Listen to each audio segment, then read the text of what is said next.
একটি গলাস পানির ফলে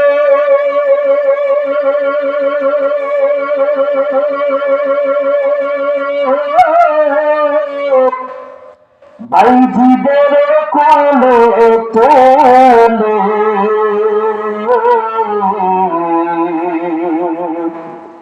একটি গলাস পানির ফলে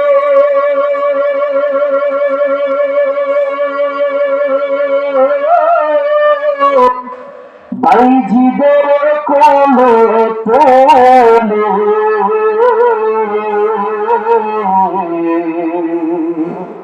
হাত তুলে মা বলে বাইজিদকে অনুদানাও মায়ের দোয়া লৌহে মুমিন মায়ের দোয়া মায়ের দোয়া লৌহে মুমিন মায়ের দোয়া বিপদে পড়বে না তুমি যখন কোথাও যাও বিপদে পড়বে না তুমি যখন কোথাও যাও মায়ের দোয়া লৌহে মুমিন মায়ের দোয়া মায়ের দোয়া লৌহে মুমিন মায়ের দোয়া বাইজিদকে বাইজিদের মা দেখে বলে ও বাবা তুমি তো ঘুমাইতেও পারতে কেন তুমি এত রাত্রে গ্লাস নিয়ে দাঁড়ায় আছো এই ছোট্ট বাইজিদ বলে মা আমি ঘরে আইসা দেখি তুমি ঘুমায় গেছো ও মা তোমারে ডাক দেই নাই এই জন্য যদি তোমারে ডাক দেই তাহলে যদি তোমার কষ্ট হয় আমি আল্লাহর কাছে কি জবাব দেব বাইজিদের মা আল্লাহর কাছে বলে ও আল্লাহ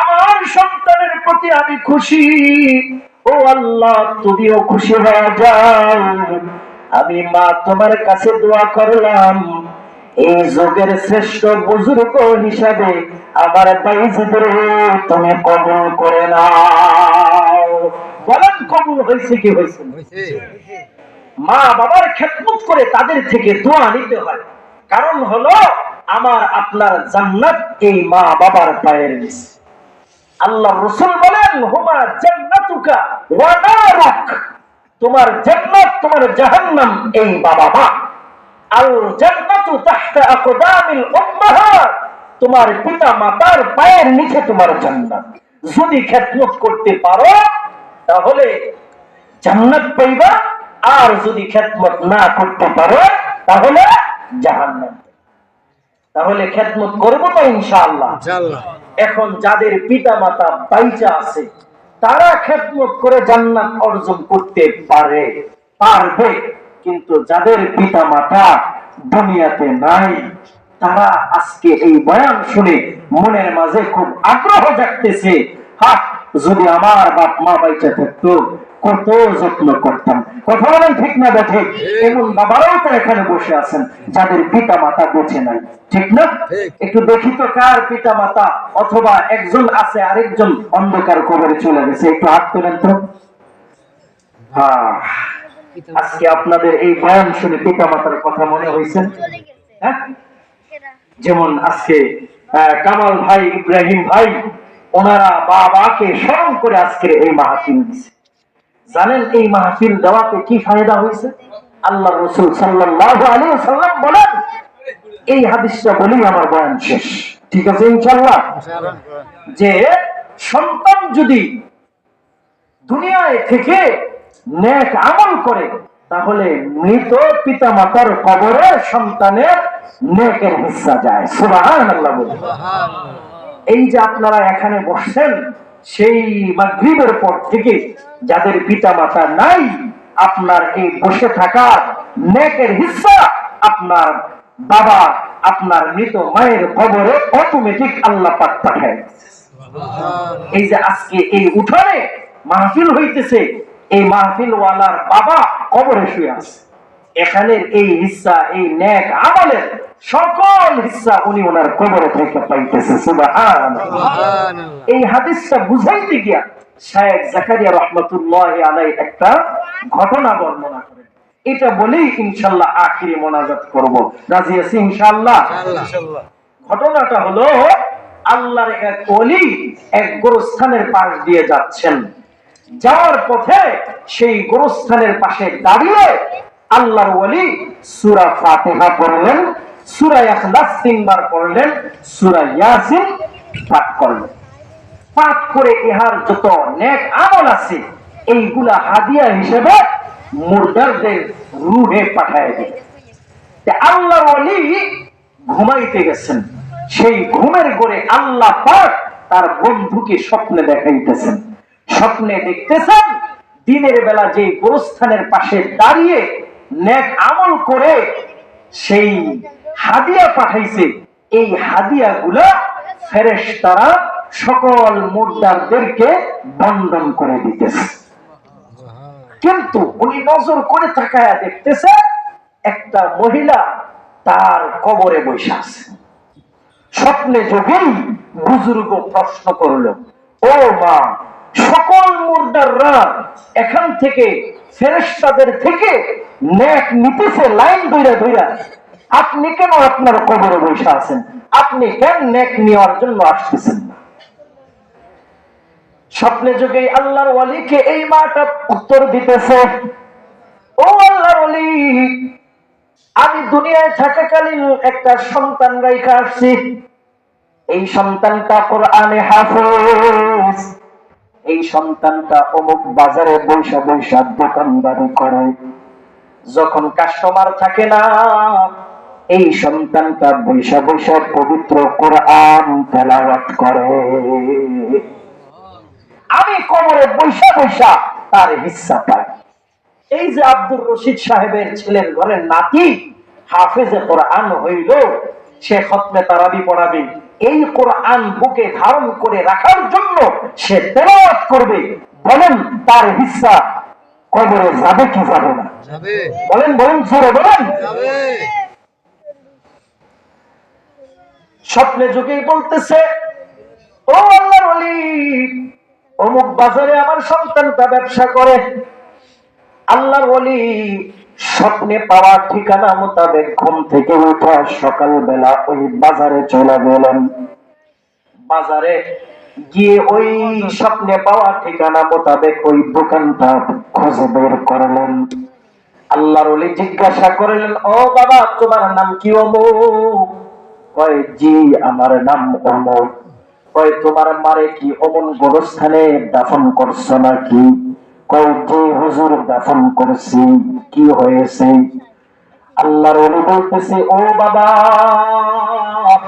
আমি তোমার মায়ের কবরের পাশে দাঁড়িয়ে কিছু আমল করে ইসালে সওয়াব করছিলাম।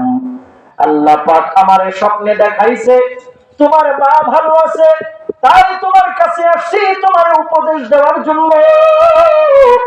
ও সন্তান, তুমি আরো বেশি বেশি করে কোরআন তেলাওয়াত করবা, বেশি বেশি করে নেক আমল করবা, কারণ তোমার মা কবরে বসে বসে পায়।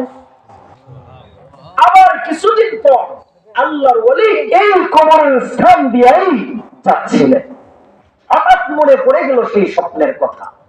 আবার পুনরায় আল্লাহর ওলি সূরা ফাতিহা, সূরা ইখলাস, সূরা ইয়াসিন তেলাওয়াত করে আবার হাদিয়া পাঠিয়ে। সেম আল্লাহর ওলি এই রাতেও স্বপ্ন দেখতেছেন যে ফেরেশতারা সকল নেকগুলো সকল মুর্দারদেরকে বন্ধন করে দিতেছেন। কিন্তু ওই দিনের দেখা আজকের দেখা এক না, ব্যবধান। ওই দিন যেই মহিলাটাকে দেখছে কবরে বসে রয়েছে, আজ দেখতে সে স্বপ্নে যুগে ওই মহিলাটা আর নিজ কবরে বসে না, এই মহিলাটা সকলের লাইনের সামনে আইসা দাঁড়াইছে। স্বপ্নে যুগে জিজ্ঞাসা করে, ও মা, ওই দিন তোমার স্বপ্নে দেখলাম তুমি তোমার কবরে বসছিলা, আজ কেন সবার সামনে এসে দাঁড়াইলা এই নেক নেওয়ার জন্য? ওই বুড়ি মাটা কাঁদে আর বলে, আল্লাহর ওলি,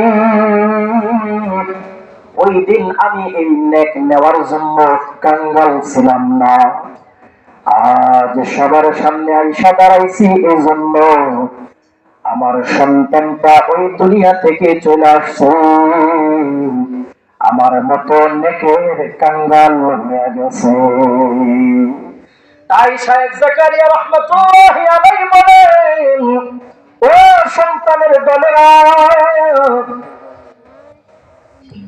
ও সন্তানের দলেরা, যাদের পিতা মাতা নাই, তোমরা নামাজ পড়বা, রোজা রাখবা, সদকা করবা, মায়ের নামে দান করবা, তোমার মায়ের বান্ধবী, তোমার বাবার বন্ধু, তাদেরকে হাদিয়া দিবা, তাদেরকে চা খাওয়াইবা, বলবা আহ চাচা, আপনার সাথে আমার বাবা চলত, আপনার সাথে বৈশা বৈশা এই চায়ের স্টলে না চা খাইতো। ও চাচা, আজ আমার বাবা নাই, এই নেই 5টা টাকা, আপনি চা খাইন। এরকম যদি করতে পারেন, আপনার মৃত বাবা ওই কবরে থেকে পাবে। আপনি নামাজ পড়ছেন, সেই নামাজের হিস্সা আপনার বাবা, আপনার মৃত মা ওই কবরে থেকে পাবে। আর যদি গুনাহ করেন, তখন আফসোস করবে, সন্তান, তোরে জায়গা জমি দিয়ে আসলাম, তোকে টাকা পয়সা ধন দৌলত দিয়ে আসলাম, ও সন্তান, এইগুলার মাধ্যমে গুনাহ করতেছিস, আমি কবরে থেকে শাস্তি পাচ্ছি। ও সন্তান, গুনাহ করিস না। শায়েখ জাকারিয়া রাহমাতুল্লাহি আলাইহি উপদেশ দেন, ও সন্তানের দলেরা, নেক আমল করে যদি পারো, পিতা মাতার কবরে ইসআলে সওয়াব করো, আর এটাও যদি না পারো, তাহলে কমসম গুনাহ কইরা মৃত পিতা মাতারে কষ্ট দিও না। রাজি আছি তো ইনশাআল্লাহ?